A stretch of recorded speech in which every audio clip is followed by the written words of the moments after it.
Last time हम पढ़ चुके थे germination of seed. What is germination?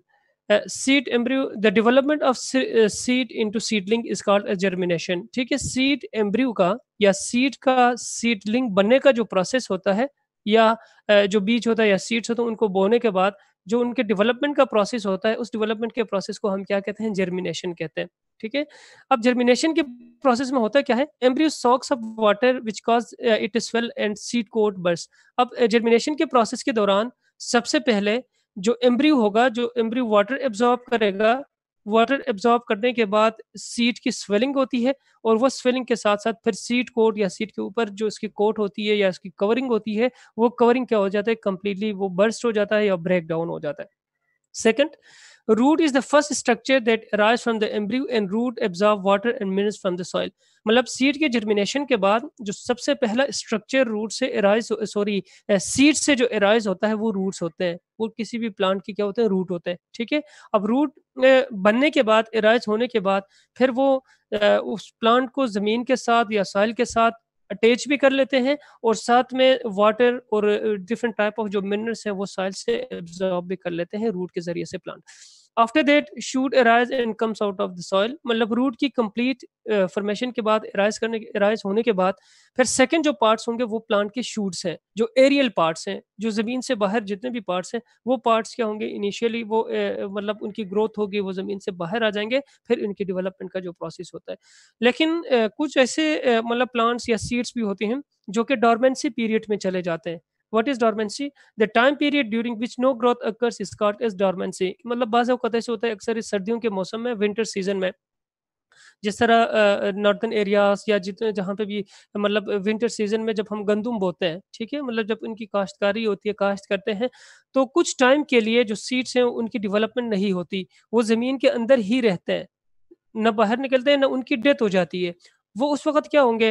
वो मतलब अपने मतलब कुछ ऐसे स्टेज से गुज़रते हैं, क्योंकि बाहर एनवायरमेंटल कंडीशंस या एनवायरमेंटल जो कंडीशंस है या टेम्परेचर है, वो टेम्परेचर उनको अलाउ नहीं करता हो, या वो टेम्परेचर उनके लिए फ़ेवरेबल नहीं होता। तो उस वज़ह से वो कुछ नॉन ग्रोथ पीरियड में चले जाते हैं, जिसमें उनकी ग्रोथ भी नहीं होती, उनकी डेथ भी नहीं होती। सीड अलाइव रहते हैं, ज़िंदा रहते हैं, लेकिन उनकी ग्रोथ नहीं होती, तो उस पीरियड को क्या कहा जाता है? डोरमेंसी कहा जाता है। जब भी इन्वायरमेंटल कंडीशंस दोबारा नॉर्मल हो जाएँगे, टेम्परेचर नॉर्मल हो जाएगा, या दूसरे जितने भी इन्वायरमेंटल कंडीशंस हैं, हार्श इन्वायरमेंटल कंडीशंस, अगर वो नॉर्मल हो जाएँ, फिर दोबारा से प्लांट क्या होगी? इनकी ग्रोथ होगी। इसकी ग्रोथ होगी, ठीक है? ग्रोथ होगी after the dormancy period. Types of germination.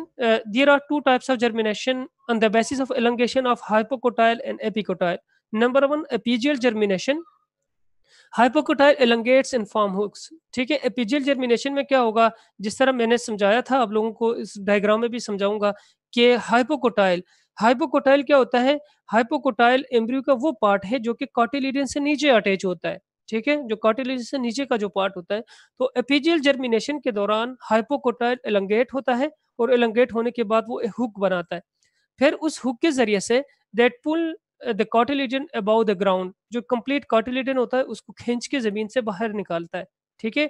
जब भी कॉटिलिडन ग्राउंड से ऊपर आ जाए या जो ग्राउंड से बाहर आ जाए, तो उस जर्मिनेशन को क्या कहा जाता है? एपीजियल जर्मिनेशन कहा जाता है, जो कि बीन्स, कॉटन और पपाया प्लांट में या उनके सीड्स में होते हैं। Number 2, hypogeal germination.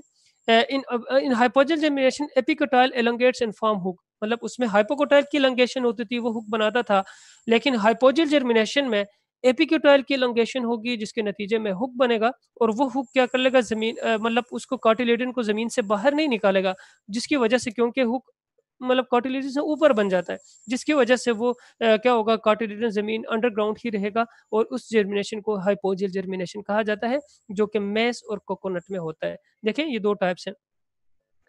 नंबर 1 जो डायग्राम है, ये डायग्राम, ये एपीजियल जर्मिनेशन की है। ठीक है, एपीजियल जर्मिनेशन का मतलब क्या है? देखें, ये हाइपोकोटाइल है। ठीक है, इसको क्या कहा जाता है? हाइपोकोटाइल। तो सबसे पहले इस एपीजियल जर्मिनेशन में हाइपोकोटाइल एलोंगेट होगा। ठीक है, एलोंगेट होने के बाद ये पूरे का पूरा जो कॉटिलिडन है, इस कॉटिलिडन को जमीन से बाहर निकाल लेगा। ठीक है, अगर जमीन से बाहर कॉटिलिडन निकल जाए, अबव द ग्राउंड आ जाए, तो फिर इस किस्म के जर्मिनेशन को एपीजियल जर्मिनेशन कहा जाता है। ठीक है, नंबर 2 जो है हाइपोजियल जर्मिनेशन। हाइपोजियल जर्मिनेशन में देखें, हाइपोकोटाइल एलोंगेट नहीं होता सॉरी, हाइपोकोटाइल एलोंगेट होता है, ठीक है? हाइपोकोटाइल जब एलोंगेट हो तो फिर इसकी वजह से क्या होगा? इसकी वजह से जो कॉटिलिडन है, वो कॉटिलिडन अंडरग्राउंड ही रहेगा और वो ज़मीन से बाहर नहीं निकलेगा, तो इसको क्या कहा जाता है? हाइपोजेल जर्मिनेशन कहा जाता है। नेक्स्ट है इन फेवरेबल कंडीशंस या conditions for the seed germination, ठीक है? सीड को प्रॉपर जर्मिनेट होने के लिए या प्रॉपर इसकी जर्मिनेशन के प्रोसेस के लिए कौन-कौन से कंडीशंस होंगे? इसमें the internal conditions of for seed germination is sufficient food storage, मतलब एक इसके 2 किस्म के कंडीशंस होंगे। एक सीड का इंटरनल कंडीशन होगा, एक एक्सटर्नल कंडीशंस होंगे। इंटरनल कंडीशन में सबसे इम्पोर्टेंट जो है वो सीड के लिए क्या है? फूड है, ठीक है? मतलब सीड के अंदर सफिशिएंट फूड होनी चाहिए ताकि जर्मिनेशन के दौरान उसके लिए फूड की डेफिशिएंसी का सामना ना करना पड़े। और एक्सटर्नल कंडीशन में क्या होंगे? वाटर, ऑक्सीजन और टेम्परेचर है। Number 1 water, at low water content germination can not occur. अगर एक्सटर्नल एनवायरनमेंट में, ज़मीन में, मतलब अगर वाटर की डेफिशिएंसी हो, अगर वाटर कम क्वांटिटी में मौजूद हो, तो फिर सीड की जर्मिनेशन नहीं हो सकती। Number 2, absorb water is used to digest in the digestion of food and help in the elongation of epicotyle and hypocotyle। मतलब क्यों नहीं होगी जर्मिनेशन का प्रोसेस? क्यों नहीं होगा?